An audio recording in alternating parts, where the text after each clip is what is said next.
Ligsan na nako siya. Ang dagat? Oh. Di na maligsan ang dagat, uy. Oh no!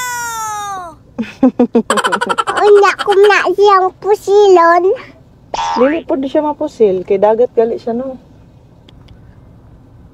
Oh, ako man ang kuanon bisipaon. So, ano mo pagbisita? Anaon. Ah, si Paon? Oh. Hindi gali, no? Kay suyupon gali ka, no? Tabangan mo ko ni Arlet. Nah, parehas man mo, baby. Birahon po si Ate Arlet, eh. Sambagon bitaw na niya. Ang dagat? So, man niya po sumbag sa dagat. Gamay man na siya hands. Nga, mudako. Kiba, magdako man na iyang muscle. Kiba. Hindi ko yung muscle. Kib muscle na. So mga to guys no, gidala-dala na po nako si Rema sa school with iyahang yaya. Adjustment period jud namo ni, pero magpa-breastfeed jud gihapon ko kay very important kaay ni para sa amo. O kabalo ko nga dako kay siya og benefit para sa ako ang anak. Inaani man gyud magsakripisyo man gyud ang nanay, so laban Japan man gihapon ta. So dili gyud pwede nga dili na ako siya padudoon kay kung masakit siya usahay di man siya ganahan mukaon so magproblema kog dako. So mo na guys nga sa tanan nga mga nanay, laban lang jud bisag daghang panahon nga daghan kay mga tao magbuot sa ato. Our child, our rule, chares. So inani kami nga pag wala ko'y klase, wala pud ako ang speed learner karon. A few moments later. Guys, maglimpyo na po ta, guys. Grabe ka daghan ang trabahoon. OMG. Kadali guys. Kung maglimpyo, magkiningkoy rako, tapos maligo, tapos mag-rest. OMG. Targets! Ha? Ma? Oo, thank you. Wapa ko na human. Ako ay assistant.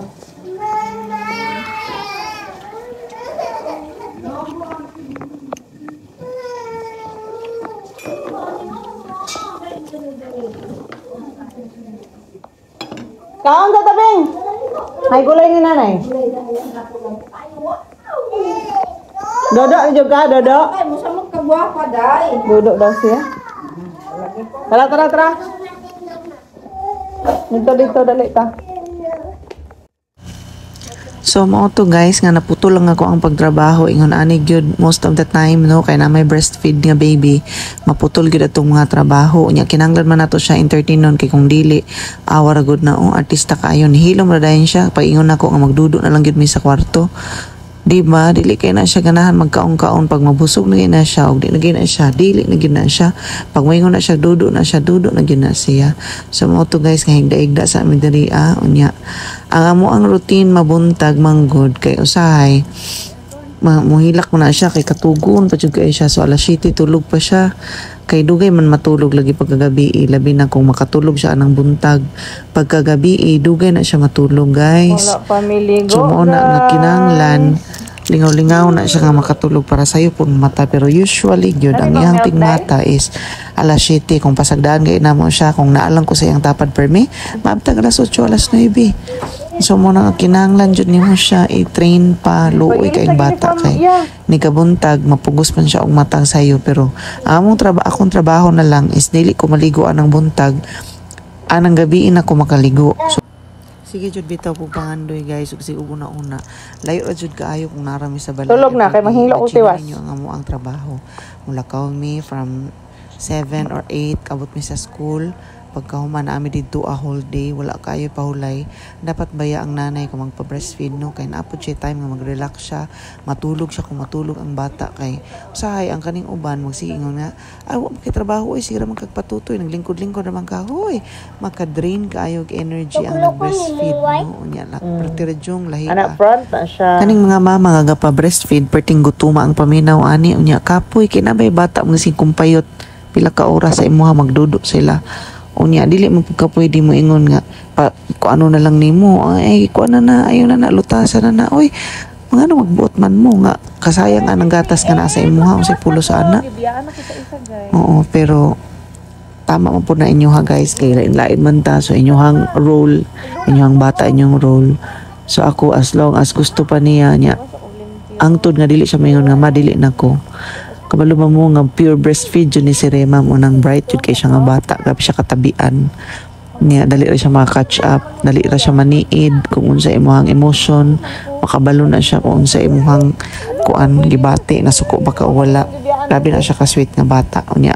Ang attachment ninyo pag breastfeed lahi ra jud man ang mag-recommend ko sa mga nanay no, kay wa ta kabalo kung unsa ang mga gipang process dira ng mga gatas atong ginapalit, malahi ba jud ang mga kinaiya sa mga bata. Grabe ka hyper ang uban ambot lang. So mo ni siya ang mga banding every time nga mag-breastfeed me. Ako siyang ginahikap-hikap, ako siyang ginaistorya-istorya.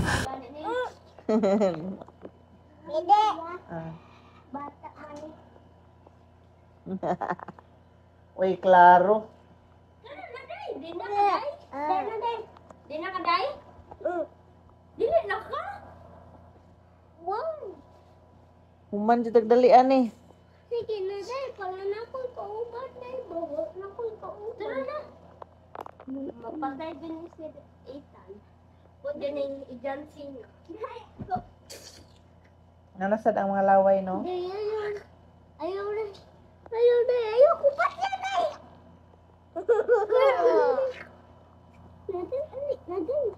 Wala na ka, day. Wala pa. A few Naman ang mga kuya ni Rema, sila usahay ang mga hugas. Unya si Baisor kabalo na maglungag, pero dili pa gyud sila maasahan guys nga malimpyo gyud. So muna ang tanan nga nagbasya ako sa una magsisli yung paghinglo pod, pagtrabaho pod. Inanig gyud ang trabaho sa nanay. So actually nagapanghinglo gud ko, nagatrabaho ko. Pero dili sa tanang panahon nga maato na ako labi na og maglain ako ang paminaw ug akong lawas. So salamat sa Ginoo nga nakahuman na mi sa amo ang balay, nahuman amo ang kusina, although napay mga panahon na magsalibo siya nya dili pa jud kaayo, napay tulo pud guys nya dili okay amo ang lababo sa ilalom, ayuhonon pa pero wala pa mi kwarta para ikapaayo ana. So ang ako ang trabaho gyud magabi iingon ani no, dili ko halos maka video og uban pa mo to gisugo na ko si Baisor pagkahuman partial ra ni kakahingluan no, kinahanglan map, kinahanglan limpyo ang lamisa, unya kauman ang mga basura sa lababo ug sa lungaganan para pagkaugma hapsay na dayon ang magmataog sayo. Si daddy man ang magmataog sayo, kay ako dugay lagi ko magkamata. So arang-arang guys kay nakahimo ko sa ako ang trabaho karon kagabion, hinglo na siya unya plaster na siya gamay bisan pa og naapay mga kalat, medyo dili pa kay siya okay. Pero time na pud para magligo ko. So while nagligo ko muna gitrabaho ni Baisor. more moments later. Dan ligo guys. Napatay trabahoon sa atong laptop kaya na ipapasang reports. Our time is 9 I guess. 9? 9:23 na oy. Kakum. 9:24.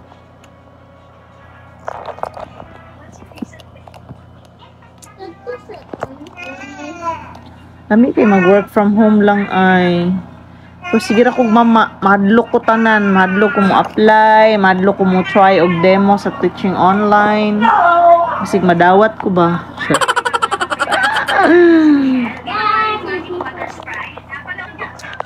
Hay nako. Nami time limit sa mo ang mga bata guys. Alas 9 dapat nila sila magunit og cellphone, matulog na sila, pero kay kung matami usahay magmata pod sila. Unya ani nga gabi nanghinglo pa day ko sa ako ang kotse kay naay mo abang pagkaugma. Busy pa man ako ang bana kay nag-edit pa man siya guys, og worth it kayo ang iyang mga pag-edit magabi kay nag-abot na og pila ka views ang iyang naa siya viral, 100 ka pin na karon ang iyang video nga isa. Worth it no, magkugi-kugi ra gyud di ay. So naguba akong naong dara guys kay dili man gyud ako ang tiglimpyo, usahay magpa-car wash man mi sa gawas. Nya karon nga time kay wala mi nagka-car wash, limpyo na day kayo ang akong sulod, gwapo na kay ako ang cover no sa seat niya. So diri asa mo anay tig cover guys, ang bayad sa ila pagamay nga kotse 4-5, pagdako nga sakyanan 6-5. So okay ra jud kaayo. nagkuha lang tubig, ako lang ning kuhaan sa kinamagulangan nga abog kay pertichong hugawa. Uy, unya, maulaw man sa tano mag-ingon sa customer nga, washingin, aninyo kay hugaw ang gawas. Bisan pa og ilang gikuha nga kanang limpyo. Maulaw ta niya, wala man to na washingan good food, pero dili ko tinana ka hugaw niya. Hugaw man jud kaayo. Alas 3 ta ini siya kuhaon or ihatod sa kuang banan dito sa San Franz. So inaana mo ang life. So dili mo mag-ingon nga hayahay mi nadato na mi kay actually amo na siyang gihaguan. Charot. Bitaw para na siya ang kanang inaana guys no, kugi pagkugi gyud kay kung magkugi ka na adyo kay maani na naagyo na siya sa Bible nga ang pag mga tapulan wala jud makaon. So kinahanglan mo diskarte gyud sa ato ang kinabuhi uban sa tabang sa Ginoo magampo ta mga itagiya unsa ato ang pangbuhaton para dili ta magsalig sa uban. Kita ang mutabang dili ta sige og hulat nga tabangan ta. Charot. So mao lang to siya guys ang ako ang i-share sa inyo ha. Laban lang gito sa life kay mao man gini ato ang life no. Samtang buhi pa ta pasalamatan nato ang Ginoo sa kanunay to siyang i-acknowledge. Di na to siya ikaulaw kay siya magid ang tag-iya sa tanan, siya ang source sa tanan. Bisan pag unsaon na to nagbali-bali guys, angayan jud pasalamatan ingon ang pulong sa Ginoo. And everything give thanks for this is the will of God in Christ Jesus concerning you. So bisag unsa pa na ang ato ang sitwasyon, kung the more ta magpasalamat, the more ta panalanginan sa Ginoo. Una nga tiyaga-tiyaga lang kung asa ta karon, kung unsa ta karon, mabot ra ang panahon nga mag-uswag ta. Uban sa kanang pagbuhat bitaw og maayo nga usubay sa kabubuton sa Ginoo, dili ta magtinikas, dili ta manganing anak nga mga butang. So kabalo ko nga gina pauswag man puta sa Ginoo gikan sa una nga lahi ra gyud no. Wala ta nagkaot-ot labi na kung nag-aalagad ta sa iyaha. Muna nga padayon ta laban Japan. No, wala joy easy life, wala easy money ba, kumbaga. So haguan na to ang tanan. Sakripisyo lang, mabot ang panahon nga maani nato ang tanan nga mga nindot. Kung dili ta mo give up sa pagbuhat sa mga maayo pod, dili lang para sa tong kaugalingon, kung dili para sa uban pod. Salamat migdako sa Ginoo nga gi-entrust niya ni nga negosyo kay kung kami lang guys dili jud mi ka-afford ani. Ang Ginoo ra gyud ang nagabayad ani, siya lang naga-provide ani every month. No, mo nang salamat kay sa Ginoo sa iyang pagkamaayo sa atong matag usa ka kinabuhi, labi na sa mga kinabuhi. Iya ra gyud ang imong himaya. 2,000 years later. Good night everyone. Good night guys.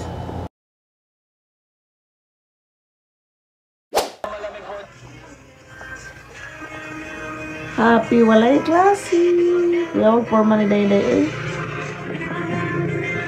Oy. Balik ka sa kuang sabakan.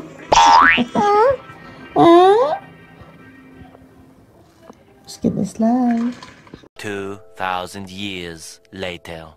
What a long tiring day today. So, nakahuman akong ligo gabi na guys. 9:08.